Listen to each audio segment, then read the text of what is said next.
Merci de votre invitation. J'arrive à la tribune sans notes parce que j'avais préparé un exposé, mais comme j'ai écouté 2 tables rondes, j'ai plutôt envie de rebondir sur les tables rondes que de vous réciter, vous parler de ce que j'avais préparé. Un mot seulement pour ce que j'avais préparé en tant qu'historien. C'était de rappeler que les 2 grands moments de progrès de la question sociale, le premier, bien sûr, c'était l'invention de la sécurité sociale. Et qu'est-ce que la sécurité sociale? C'est lutter contre l'insécurité, mais surtout, c'est en finir avec les dames patronesses, en finir avec l'économie charitable, en finir avec l'assistance. Et pour cela, on a dit qu'il faut se dégager des relations individuelles. Il faut objectiver la question sociale. Et ce qui objective la question sociale, c'est de la traiter sur le mode de problèmes qui sont statistiquement démontrables. C'est de l'éprouver comme étant de l'ordre de la gestion des risques. Parce que le propre d'un risque, c'est d'être calculable. Et donc, le risque de maladie, le risque de chômage, le risque d'invalidité, on peut les calculer et donc on peut les gérer. Et la grande idée, le premier grand progrès du social, c'était cette volonté d'objectivation. C'était le cas, par exemple, aussi dans la Grande Loi, qui est la première grande loi sociale, véritablement, celle sur les accidents du travail de 1898.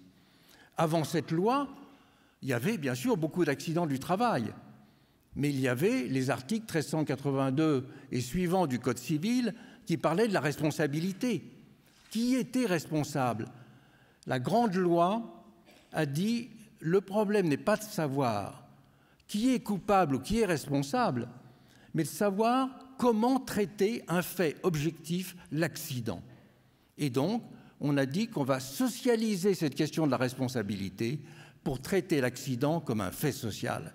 Eh bien, on a traité comme un fait social la maladie, la retraite, l'invalidité et tout un ensemble de questions, bien sûr, comme celle du chômage. Et du coup, la question sociale, c'était la gestion de l'individu statistique.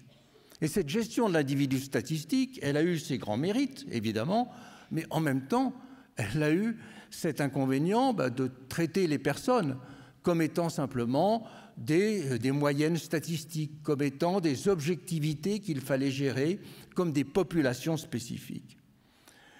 Et c'est seulement dans les années 1980 qu'on a mis l'accent, qu'on a commencé à mettre l'accent ou à nouveau redéfinir cet accent à partir de cette notion de care et du soin, en disant que la question sociale, elle n'est pas simplement de gérer globalement des individus statistiques, mais qu'il faut aussi gérer et se soigner, prendre soin de l'individu le plus concret.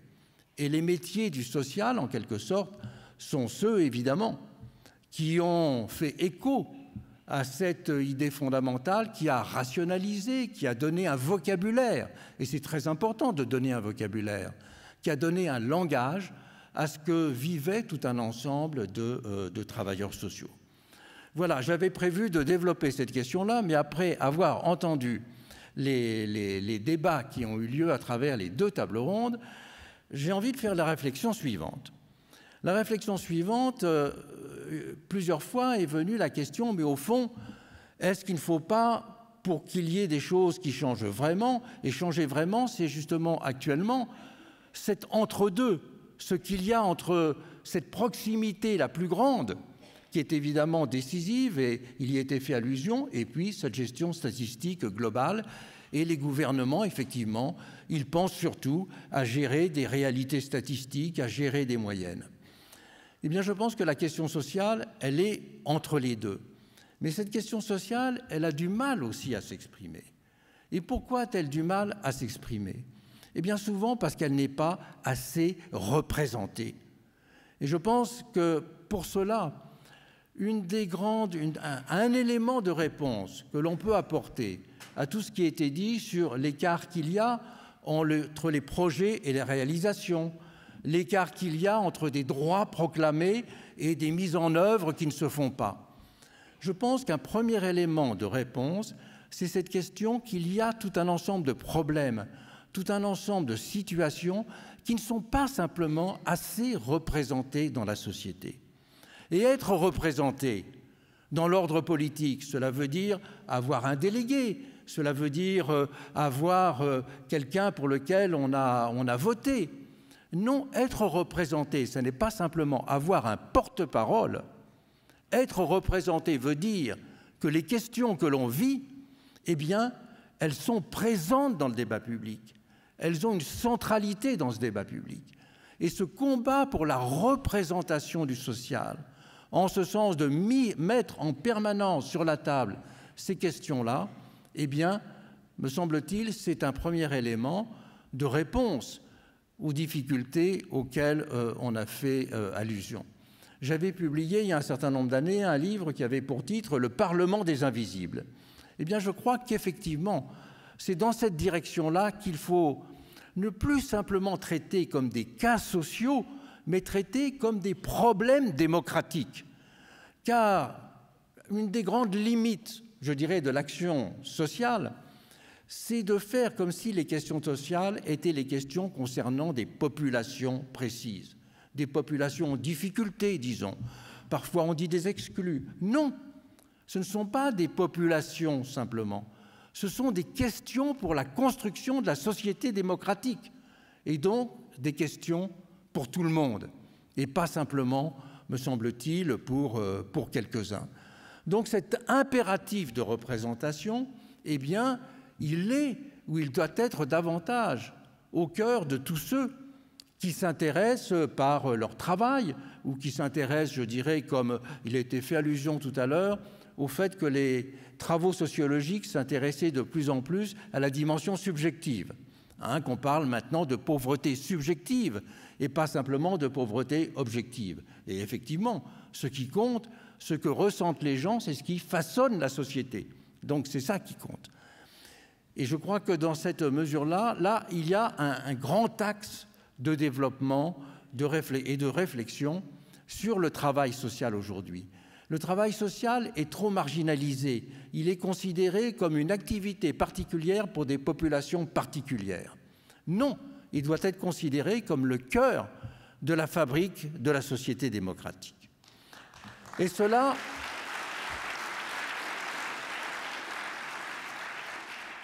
m'amène à la second type de réflexion sur, je dirais, les grands moments qui ont été des grands moments de réforme. Les grands moments de réforme, c'est très simple. Il y a deux cas de figure. Il y a la peur des révolutions ou il y a les guerres.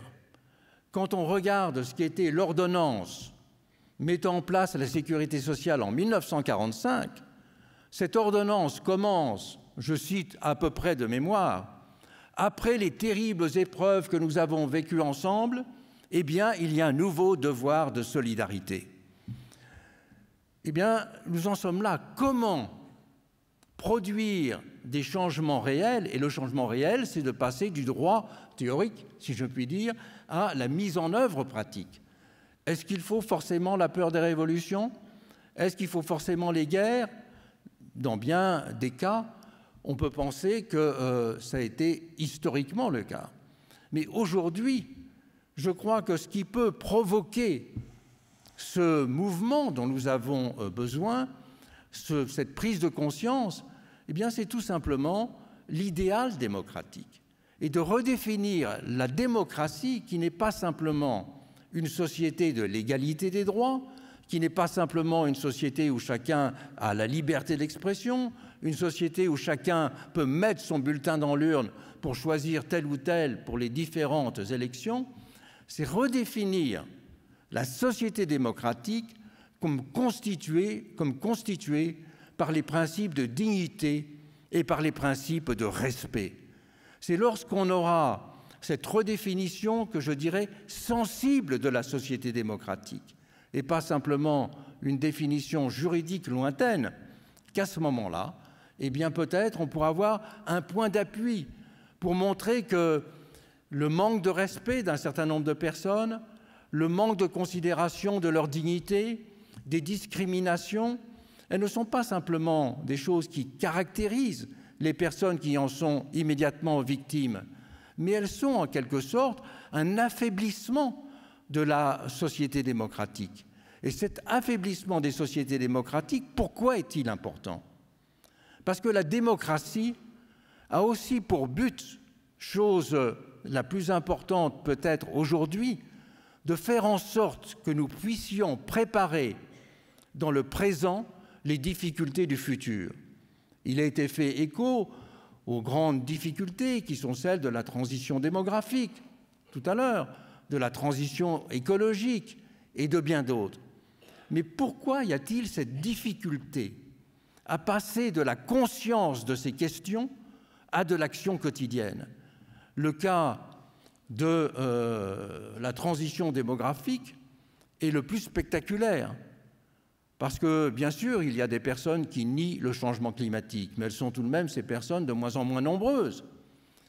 Et pourtant, il y a la cohabitation d'un sentiment de l'évidence d'une catastrophe qui s'annonce, et au fond, en permanence, on le voit au niveau européen, on le voit dans notre pays, dans beaucoup d'autres, le fait que l'on repousse, on dit oui, il faut tout de même être plus prudent, reculer les choses, voir qu'il y a de la nécessité de ralentir un certain nombre de transitions.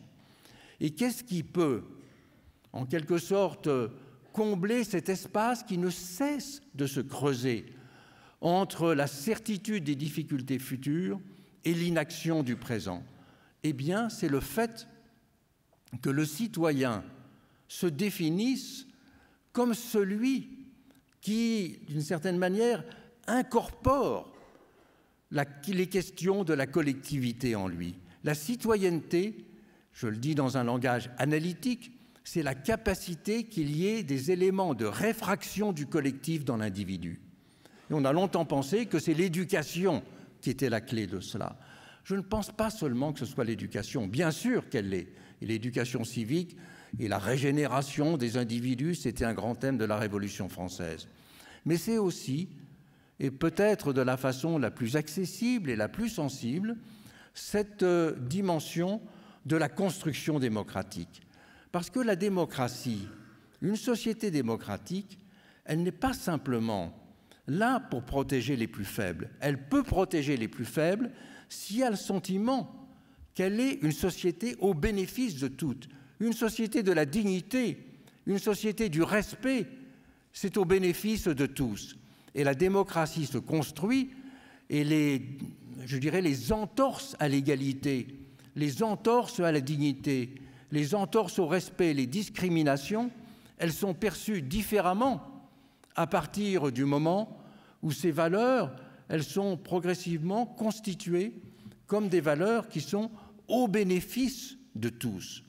Car une société qui ne serait une société du mépris, une société qui est une société de la distance, c'est une société qui se défait, c'est une société dans laquelle il ne fait pas bon vivre. Et au fond, les sociétés autoritaires, à un moment, ont prétendu avoir un avantage. C'est qu'elles étaient capables d'opérer cette réfraction du collectif dans l'individu. Parce qu'elles pouvaient penser le long terme. Et au moment même où la Révolution s'est faite en France, un certain nombre de voix se sont élevées pour dire « oui, mais comment continuerons-nous à avoir, comme Colbert, des politiques de la forêt qui étaient définies sur un rythme séculaire ?» Les grandes ordonnances de Colbert sur la forêt étaient des prévisions à un siècle sur la gestion des grands hêtraies, en disant la monarchie, elle, vivant sur le principe héréditaire, elle inscrit la société dans le temps.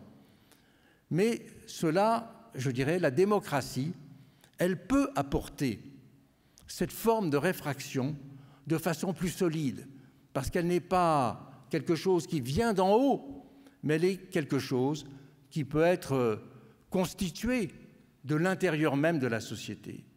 Alors c'est peut-être une ambition très grande, ce que j'affirme ici très rapidement, pardonnez-moi, de façon improvisée, parce que je n'avais pas prévu ce type d'intervention, mais c'est là que se définit véritablement le renouveau, me semble-t-il, pas simplement de notre vie démocratique, mais de la question sociale. Car la question sociale n'est pas un élément dérivé dans la société. Elle est constituante de cette société. Elle est constituante donc de la vie démocratique. Une société démocratique, c'est une société des égaux qui est définie dans ce sens-là. Et donc, si nous inscrivons l'action sociale, si nous inscrivons les questions sociales en général dans ce cadre général, eh bien peut-être pouvons-nous espérer, en ne la séparant pas de la question démocratique, trouver des éléments d'espérance un peu plus forts et de désespoir un peu plus faible. Je vous remercie.